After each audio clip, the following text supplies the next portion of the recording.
Good afternoon. Good morning, everyone.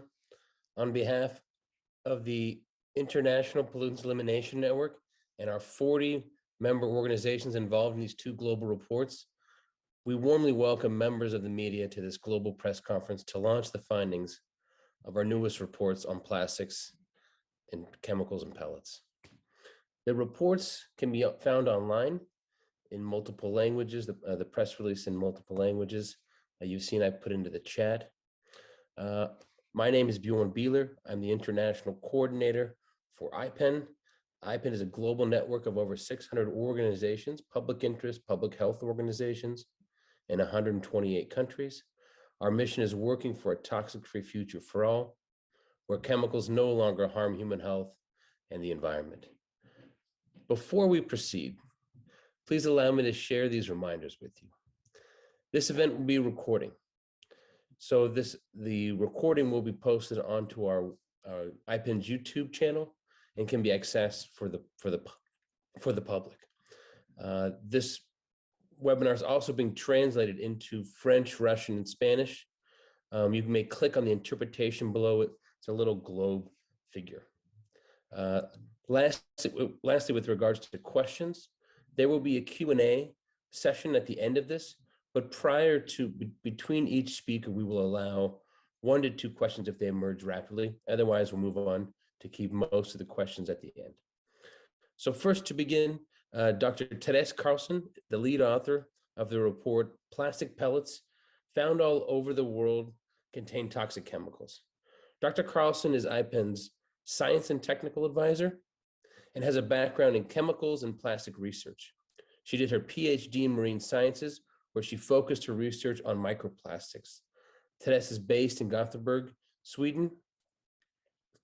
And with that, Therese, you may begin your presentation. Thank you so much, Bjorn. Good morning, good afternoon, good evening, everyone. Thank you all for being here. So I will start us off by giving you a short introduction to the study that we did on beach plastic pellets. And these plastic pellets are small, lentil-sized pieces of plastics that are used to make plastic products. And they are quite frequently spilled during production, transport, and storage, and are found all over the world and have been since the 70s.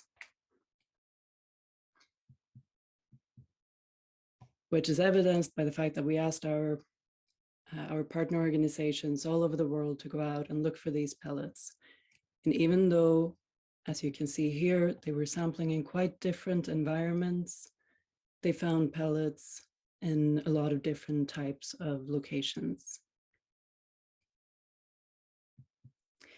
All in all, we analyzed samples from 24 locations in 23 countries. There were 5 subsamples per location, and these were then analyzed for benzotriazole UV stabilizers and polychlorinated biphenyls. And to give you a little bit of a background on these, benzotriazole UV stabilizers are chemicals that are added to products, such as plastics, to prevent UV degradation. They're high production volume chemicals, and although there are a few different types, several of them are listed as persistent and bioaccumulating and toxic. One that is particularly concerning is UV328. This is a chemical that is used in plastics, food contact materials, sunscreens. It's listed as very persistent and very bioaccumulating in the EU. It can cause adverse effects for the liver and kidneys in mammals, and it acts as an endocrine disruptor. Currently, it's being assessed as a persistent organic pollutant to be listed under the Stockholm Convention. Amongst the samples that our partner organizations collected, all the 10 analyzed benzotriazole UV stabilizers, including UV328, were found in all samples from all locations. And this can be either because they've been added during production or because they've sorbed to the plastics in the environment. We also looked at polychlorinated biphenyls, which are chemicals that used to be used as in a lot of different areas, really. They were used in transformers, heat exchangers, plastics, paints. But because of the toxicity and their persistence, the production stopped in early 70s in Japan, 77 US, and most other countries by 93 when they were listed as a POPs in persistent organic pollutant and under the Stockholm Convention. They're persistent and toxic, and in a few years ago, they were also listed as carcinogenic to humans. But they're so frequently found in the environment because they're so persistent, it takes so long to break down, and because there's those stockpiles and leaching into the environment. And amongst our samples, we found that all the 13 types of PCBs that we looked for were found in samples from all locations that we looked at. So this is not because they were added to the plastics, but because they sorbed to the plastics in the environment. A few key messages from this study would be that the plastics from all sample locations contained all the 10 analyzed benzotriazole UV stabilizers and all 13 analyzed polychlorinated biphenyls. The concentrations were especially high in African countries, even though they are not major producers of chemicals nor plastics. And we can see here that plastics can play a very important role in the long-range transport of toxic chemicals. We therefore recommend that international agencies and policymakers should support the addition of UV328 to Appendix A in Stockholm Convention, establish a right to know regulation that increases transparency, ensures that the polluter pays principle is enforced, and that companies involved in producing and handling pellets adopt strategies to avoid spills to the environment. Thank you all for listening. Thank you, Dr. Carlson, for that presentation. Our next speaker is the lead author of the report, Widespread Chemical Contamination of Recycled Plastic Pellets by Dr. Sarah Brochet. Dr. Brochet joined IPEN in 2012 after finishing her PhD in environmental science, focusing on pharmaceutical pollution and mixture toxicology. In her role as science advisor, she works on a wide range of issues related to chemical safety, including work in the Stockholm Convention's POP Review Committee, which was just referenced in the last presentation by Dr. Carlson. Sarah, welcome. You now have the floor. Thank you very much. And as mentioned, I will talk about the other end of the spectrum, so to speak, for plastic pellets, the recycled plastic pellets. For this study, NGO partners to IPEN in 23 countries purchased bags of recycled high-density polyethylene pellets. So we have 2 samples from India. That's why there are 24 NGOs, but only 23 countries. And high-density polyethylene is one of the most widely recycled type of plastics. So we wanted to investigate what is actually in these recycled pellets. And just to put this into perspective of the process, these pellets are what comes out of the whole recycling process. So the plastic waste is collected, it's crushed, it's shredded, it's melted, and then it's extruded into these plastic strings that you can see in the 2 photos in the middle. And then these are cut into plastic pellets, as you can see in the bag there with the blue pellets. So this is what we are looking for. So these pellets contain plastics from a wide variety of plastic waste. And that's important to note. We looked for 3 specific groups of chemicals. We looked for brominated flame retardants. They should not be used in high-density polyethylene. They are typically used in electronics, usually in ABS plastics. So that's another type of plastics. We'll look for bisphenol A, which should not be in these pellets either, because it's used to produce polycarbonate plastics. It's also used for other purposes, but it should not be in these pellets anyway. We also looked for the same type of UV stabilizers, the benzotriazoles, that was looked for also in the previous study, previously presented study. And that can be used in a wide range of plastics. So we had 3 different types of chemicals, but in total, there were 18 chemical substances that were included in these analyses. Only looking at these 3 different groups, what we saw that was most of the pellets contained all these types of chemicals. So there was actually only 1 sample that only contained 1 type of these chemicals, but most of them contained all of them. And looking at the number of chemicals from these 3 types in each sample, you can see on one side, Vietnam, the sample from Vietnam. There's a blue bar, which means that, and there's a 3, which means there were 3 different types of UV stabilizers detected in that sample. If you look at the other end of the scale, you had a sample from Malaysia, where you had, if you look at the green part of the bar, there were 9 brominated flame retardants, there were 6 UV stabilizers, and there was also BPA. And as you can see, almost all the samples have this yellow tip with BPA, and almost all samples included all these chemicals. So we looked for 18 substances in total, 18 chemicals in total, and some samples actually contain 16 of those. And why is this important? Well, it is because we picked specifically types of chemicals that we know are toxic.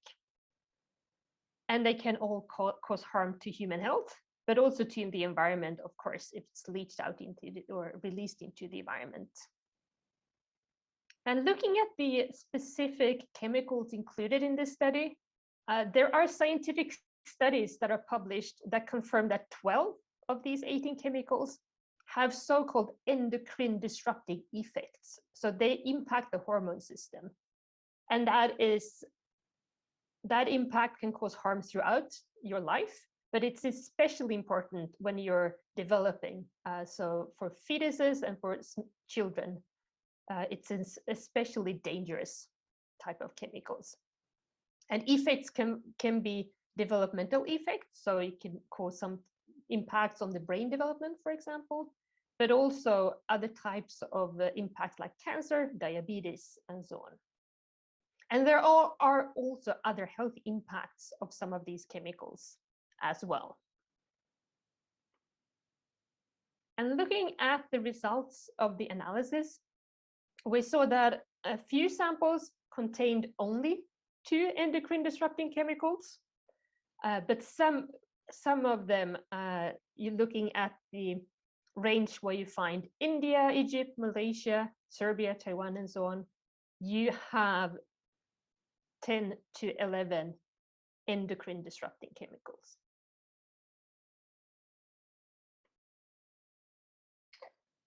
So to conclude with a few takeaways from this study, we saw that there was widespread contamination of these recycled plastic pellets. None of them were free from the substance we're looking for. And also just to note that we selected 3 groups of chemicals, but there are much more chemicals added to plastics. So we don't know the full range, but these were the ones we looked for. And most of these pellets are not suitable for use in any new products because of the toxic chemical content. There is very limited ways of controlling what these pellets are used for. High density polyethylene can be used for quite a wide range of products. It can be used for outdoor furniture, it can be used for toys, it can be used for different types of container that you have your shampoo in, maybe, and so on. So there is really a wide range of potential exposure if these pellets are used for all these purposes. And of course, plastic containing toxic chemicals should not be recycled because it's a health hazard, but also looking at it as is now increasingly happening from what is called a circular economy perspective. These are not circular materials. They should not be recycled over and over again, because that would continue the exposure to these toxic chemicals over and over again. So the recommendations based on this report is really that manufacturers should phase out the use of toxic chemicals in plastics. And if there is any toxic content already in plastics, they have to disclose it to downstream users, to recyclers, to waste handlers, and so on. Governments should adopt regulations that ban the use of not only individual chemicals, but groups of toxic chemicals, such as brominated flame retardants, the bisphenols. We included bisphenol A in this study, but there's a whole group of bisphenols with similar properties, and the benzotriazole UV stabilizers. And also, while we don't know where this plastic waste came from that was included in this study, a lot of plastic waste is exported from the US, the EU, and Australia and other countries to Asia and Africa. And there is no control of what toxic chemicals are in the plastic waste. So it's really important also to turn off the plastic waste export tap, so to speak, so that the countries that generate the plastic waste with the toxic chemicals should also deal with that waste. Thank you very much. With that, and looking at the clock, I'm going to move on to our last speaker, Griffin Ochen, the Executive Director of the Center for Environmental Justice and Development in Kenya. Griffins is also the chair of IPEN's Toxic Plastic Working Group and has been active for many years in the United Nations Environment Assembly. Griffins, I'm going to move the floor to you I think you can also address this question, and then we'll go to the open Q&A. So Griffins, you now have the floor. Yeah, thank you very much, Bjorn, and Therese and Sarah for the presentations and insightful reports and findings coming from this study. And really has been asked, which is a very valid question, particularly for the Africa region. I want to say that it is really worrying from what we can see that Africa is not a producer of plastic or chemicals that are used in making plastics. And for that, it's a really big challenge. And what is more worrying is that a lot of focus has been on the Africa region in terms of the major chemical producer companies or the petrochemical companies focusing to look into Africa as the market for these products that they make. So that means with the unsustainable, and the exposures that people, communities that are within the dump sites openly banning this kind of materials, they are exposed to these toxic chemicals that are used are found in plastics. And even the recycled materials, if you look at the most products coming are imported into the country, and these are recycled materials that have been found, the toys that have been found to contain these chemicals. So it's a big worry, and but it's not all lost, because at the moment, and this is why we want to urge that the focus, especially within the next United Nations Environment Assembly, that is going to discuss potential global agreement on plastic, must focus on the global control of these toxic additives, particularly in the upstream or in the production phase of plastic, that there has to be a global control on the materials or the additives that are used in, and even the manufacture of these toxic materials. So that is a very important opportunity or window that there may be to address this global inequality in terms of the supply chain and the aspect of where one region or a particular area, one region is receiving most of these toxic materials, and the population is exposed, and it's even challenged with regards to the capacity to manage these imports and the rest. So the global control is quite a very important focus that need to be spoken about when it comes to the plastic treaty, not to the waste element that many people are talking about, that we need to manage waste, we need to put in recycling. So the emphasis that we put is that we are not going to through recycling, address the problem of plastic, especially when you focus on the additives that are invisible, that we don't see from, the way we see a plastic bottle and others. The harm is in the invisible. And this is what we've been demonstrated with this study and the results that has been found. So I want to emphasize that for our region, for Africa region, the opportunity in the discussions coming up in the next UNEA, and even when we are going to, disseminate the findings of this report, to really call on the Africa region to stand strong, for them to see a very strong agreement talking about the toxic additives and the life cycle of plastic, particularly from the production, and not really to be focused on the issue of waste management. So that is going to be what is going to help the region when it comes to exposures from the toxic and the chemicals that are more harmful to the human health and environment. Thank you very much. I would like to thank our panelists for presenting on the report today, and thank everyone for your time.